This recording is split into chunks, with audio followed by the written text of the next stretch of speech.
Hey, vet, humanoid, Mr. Nooks and Crannies here. Today we are in Liberty Square at the Magic Kingdom to see a bench. Yeah, there's a bench that magically reappeared outside of the Haunted Mansion. It had been missing for a number of years since the pandemic. As we've shown you, there's tons of places to sit in the Magic Kingdom. Benches and rock work and all kinds of other spots, but there's only one ghostly dog bench. It's right over here. Let's check it out. There it is, the Memento Mori bench. Missing for 5 years. But it reappeared today. Now, what makes this bench special, besides the cool work on the side, is the devil dog. Yeah, he's got a devil dog on both sides of the bench. Very close proximity to the pet cemetery from the Haunted Mansion over here. But yeah, apparently it's been missing for over 5 years since the pandemic. There it is in all its glory. The ghostly dog bench.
Oh my God, that's so good.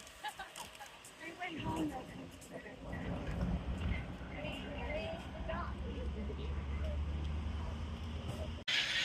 And speaking of money, romance is the same in every galaxy, on every planet you go. Boy creature meets girl creature, stars in their eyes. Well, you know the story. I'd like to dedicate this next number to my girl. She has the most beautiful purple eyes. All 6 of them. She has almost perfect eyesight, too. 20, 20, 20, 20, 20, 19. That's not all. She has 12 nostrils. I'll tell you, that girl really blows me away.